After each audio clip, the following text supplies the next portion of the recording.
Bismillahirrahmanirrahim. Assalamualaikum warahmatullahi wabarakatuh. Halo teman-teman, apa kabar? Semoga kalian semua selalu dalam lindungan Allah Subhanahu wa Ta'ala, selalu diberikan kesehatan, rezeki yang berlimpah, dan kemudahan di setiap urusan kalian. Amin ya Rabbal 'Alamin. Selamat datang juga yang mungkin baru bergabung, yang baru ngeliatin video saya. Semoga video saya bermanfaat buat kalian.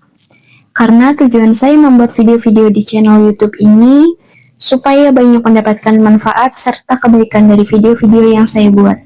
Baiklah, di video kali ini saya mau sharing, saya mau cerita tentang batas itu bukan di takdir tapi di pikiranmu. Kadang kita menahan diri bukan karena kita nggak punya potensi, tapi karena diam-diam kita percaya bahwa kita memang nggak pantas untuk lebih.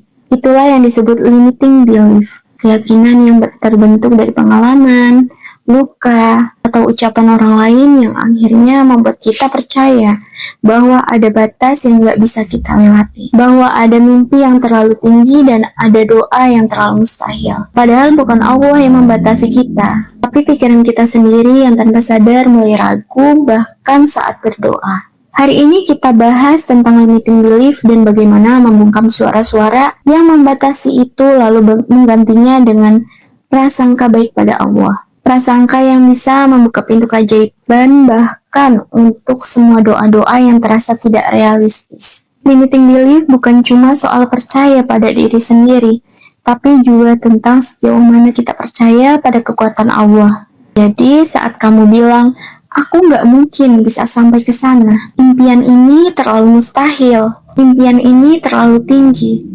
Sama orang bilang kalau impian ini tidak realistis. Padahal kalau Allah yang bilang kun fayakun, jadi maka jadilah. Maka 1000 orang pun yang menghalangi kamu untuk mencapai impianmu itu tidak ada apa-apanya, karena Allah sendiri yang akan mewujudkannya. Dan Allah adalah pemilik kekuatan tertinggi di muka bumi ini. Berprasangka baik pada Allah itu artinya kita berani berharap. Bahkan saat logika bilang nggak mungkin berani berdoa, meski kita belum tahu caranya. Karena kita tahu, kita meminta pada Tuhan yang maha besar. Tuhan yang menciptakan langit kokoh tanpa tiang, Tuhan yang mengubah siang menjadi malam dengan begitu mudahnya. Jadi, apa yang harus dikhawatirkan? Limiting belief sering bikin kita berpikir kayaknya ini cuma angan-angan deh. Padahal banyak hal besar di dunia ini justru lahir dari doa yang awalnya dianggap tidak realistis. Dan aku paham banget kalau limiting belief ini bisa jadi sudah tertanam sejak kita masih kecil, karena pola yang berulang yang kita jalani setiap harinya. Belum lagi orang-orang di sekitar kita mungkin punya pemahaman yang sama, mungkin punya limiting belief yang sama, sehingga membuat kita takut untuk bermimpi, takut untuk memulai, takut untuk punya impian. Karena kita menjadikan lingkungan itu sebagai standar untuk hidup kita, dan kita paham benar kalau kita punya impian, kalau kita punya mimpi, dan itu tidak sesuai dengan standar yang dibuat oleh lingkungan kita. Maka sudah jelas respon yang akan kita dapatkan adalah respon negatif. Dan aku relate banget karena aku pernah ada di posisi ini. Makanya aku membahas ini di konten aku untuk membongkar dinding limiting belief yang tanpa standar selama ini ternyata sudah ada di dalam diri kita. Cara paling sederhana untuk mendeteksi apakah kita punya limiting belief adalah saat kita punya impian yang besar, terus kita hanya bisa bilang dalam hati, kayaknya ini cuma angan-angan deh. Padahal banyak hal besar di dunia ini justru lahir dari doa yang awalnya dianggap tidak realistis. Kalau aku lihat ke belakang, semua yang aku punya sekarang, pekerjaan ini, hidup yang seperti hari ini, bahkan ruangan kerja tempat aku duduk sekarang, dulu cuma hayalan. Dulu aku anggap tidak realistis. Dulu adalah impian yang tidak berani aku ungkapkan ke orang-orang. Tempat kerja yang dulu hanya ada di kepala, yang hanya ada di angan-angan, sekarang jadi nyata. Dan progres dari tahun ke tahun itu terekam dalam setiap konten yang aku buat. Karena kalau kalian perhatikan konten-konten aku di Instagram ataupun di YouTube, channel ini yang 4 tahun lalu, ada perubahan dari segi kualitas kameranya. segi kualitas videonya, ada perubahan dari meja yang aku pakai untuk konten, dan ada banyak hal yang akhirnya bisa berprogres sampai saat ini. Kalau dari dulu aku tidak membongkar semua batas limiting belief aku, mungkin aku tidak akan pernah sampai sini, dan aku masih di tempat kerja yang lama, dan mungkin aku masih mengeluh dengan hal yang sama setiap harinya. Dan yang aku pelajari ternyata berprasangka baik pada Allah, membongkar limiting belief juga butuh untuk dilatih, butuh untuk dipaksa, butuh untuk kita sadari bahwa semua itu berproses. Aku tahu ini akan terdengar sederhana, tapi salah satu hal yang paling kuat yang aku lakukan dulu adalah memberi afirmasi positif ke diri sendiri setiap hari dan terus berdoa pada Allah. Aku bilang sama Allah tentang limiting belief ini, tentang semua ketakutan aku, tentang semua rasa khawatir, rasa ragu aku, dan aku minta sama Allah untuk digantikan dengan ketenangan, dengan prasangka baik pada Allah, dengan keyakinan 1000% pada Allah. Tahu tidak kenapa limiting belief itu berbahaya? Karena takut kecewa, takut dikatain halu, dan yang paling membuat ini bahaya karena limiting belief itu adalah was-was setan. Setan tahu kalau manusia itu akan menjadi sangat powerful kalau kita punya keyakinan 1000% pada Allah. Kalau kita berprasangka baik pada Allah, maka tugasnya adalah untuk membisikkan was-was kepada kita. Rasa takut, rasa khawatir, itu semuanya datang dari setan.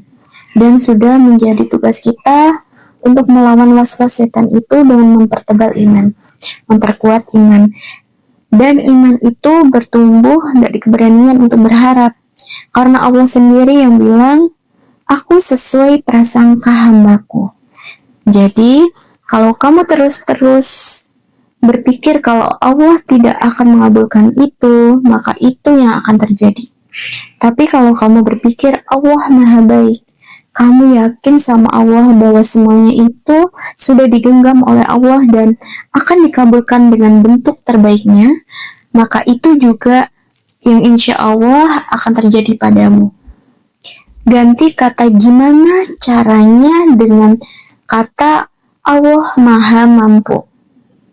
Saat kamu ragu, jangan fokus ke kemampuan diri kamu.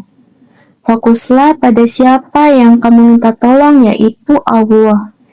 Jadi, kalau kamu ragu pada dirimu sendiri, maka lupakan itu semua dan bawa ke dalam doa dan gantungkan semuanya sama Allah. Ganti point of view kamu. Jangan lihat dari sisi kamu, dari diri kamu yang tidak mampu, tapi lihat dari Allah bahwa Allah Maha Mampu. Allah Maha Mengabulkan. Yang kedua, scripting dan visualisasi. Bentuk doa yang aktif, tulis impianmu seolah-olah itu sudah terjadi. Bayangkan kamu sudah ada di posisi itu, bukan buat halu, tapi untuk mendidik pikiran agar sejalan dengan iman. Nah, kalau kamu masih kesulitan untuk scripting, untuk visualisasi tentang impian-impian kamu, tentang kehidupan yang kamu impikan, aku sarankan untuk mulai dengan gratitude journal dulu, yaitu rasa syukur kamu setiap harinya. Mulai dari apapun yang kamu rasakan, udara yang kamu hirup, makanan yang kamu makan, tempat tidur yang kamu pakai untuk tidur, rumah untuk berlindung, kamar untuk istirahat.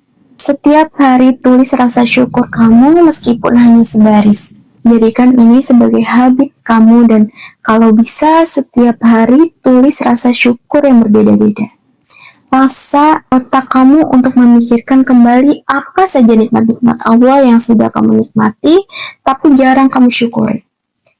Ketiga, gantilah kalimat pembatas dengan afirmasi iman. Daripada berkata, aku nggak mungkin, mulailah berkata, aku memang belum tahu caranya, tapi Allah Maha Tahu. Aku yakin, Allah Maha Mendengarkan, Allah Maha Mengabulkan. Impian ini mungkin terlihat besar bagiku, tapi bagi Allah ini sangat mudah untuk diwujudkan. Yang keempat, Kumpulkan bukti bahwa Allah Maha Mampu. Meskipun kita sangat tahu bahwa Allah itu Maha Besar, Maha Luar Biasa, tapi sebagai manusia yang punya banyak pertanyaan, yang punya banyak rasa penasaran, ayo coba kamu kumpulkan semua bukti. Luangkan waktu untuk mengingat-ingat kembali hal-hal yang Allah berikan padamu, tapi jarang untuk kamu syukuri. Lihat kembali hidupmu ke belakang. Pasti ada doa-doa yang dulu kamu anggap mustahil, tapi kini sudah menjadi nyata, dan jadikan itu sebagai pengingat bahwa kamu boleh untuk bermimpi yang besar. Dan teman-teman, aku sangat menyarankan kita untuk tetap belajar, perbanyak ilmu tauhid juga, perbanyak juga belajar kisah-kisah sejarah dalam Islam. Karena menurutku ini sangat penting banget. Dan ini juga bisa menumbuhkan prasangka baik kita pada Allah. Untuk kamu yang masih takut untuk punya impian, please berhenti membatasi diri. Karena itu juga bisa berarti kamu sedang membatasi kuasa Allah. Padahal kuasa Allah itu tanpa batas. Yang terbatas cuma pikiran kita. Jadi mulai hari ini beranilah berdoa yang besar. Beranilah percaya bahwa kamu pantas mendapatkan semua hal-hal luar biasa yang pernah kamu impikan. Bukan karena kamu hebat, tapi karena kamu punya Tuhan yang maha hebat. Dan ketika kamu mulai percaya, kamu akan melihat satu persatu pintu terbuka dengan cara yang tidak pernah kamu bayangkan sebelumnya.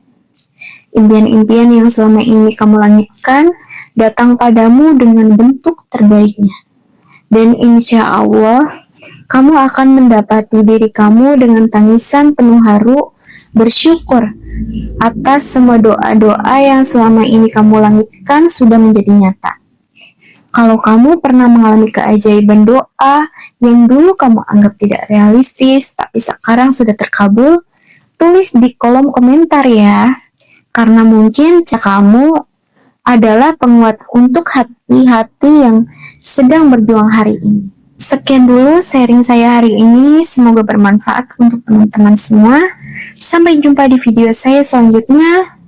Terima kasih sudah menonton. Wassalamualaikum warahmatullahi wabarakatuh.